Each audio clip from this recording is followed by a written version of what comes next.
தமிழகம் வரும் மோடியை சந்திக்க அதிமுக பொதுச் செயலாளர் எடப்பாடி பழனிசாமி, முன்னாள் முதலமைச்சர் ஓ பன்னீர்செல்வம் ஆகியோர் அப்பாயின்மெண்ட் கேட்டிருப்பதாக தகவல்கள் தெரிவிக்கின்றன. இது தொடர்பாக அதிமுக பாஜக வட்டாரங்களில் விசாரித்த போது மத்திய உள்துறை அமைச்சர் அமித்ஷாவை கடந்த மார்ச் 28 டெல்லியில் எடப்பாடி பழனிசாமி சந்தித்தார்.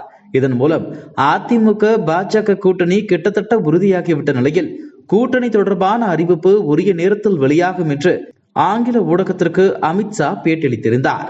அதிமுக பாஜக கூட்டணிக்கான காலம் கனிந்துள்ள நிலையில் மோடி தமிழகத்திற்கு வருவது மிகவும் முக்கியத்துவம் வாய்ந்ததாக பார்க்கப்படுகிறது.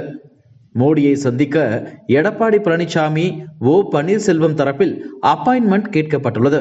அவர்களுக்கு பிரதமர் அலுவலகத்தில் இருந்து அப்பாயின்மெண்ட் கொடுக்கப்பட்டுள்ளதாக கூறப்படுகிறது. எடப்பாடி பழனிசாமி ஓபிஎஸ்ஐ மோடி சந்திக்கும் போது அதிமுகவில் அனைவரும் ஒற்றுமையாக இருக்க வலியுறுத்துவார் என்ற எதிர்பார்ப்பு நிலவுகிறது.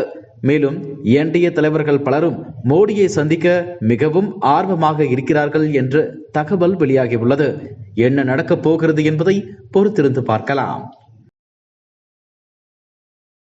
இதுபோன்ற செய்திகளை மேலும் தெரிந்து கொள்ள எங்களது யூடியூப், ஃபேஸ்புக் மற்றும் ட்விட்டர் ஆப்களை சப்ஸ்கிரைப் செய்யவும்.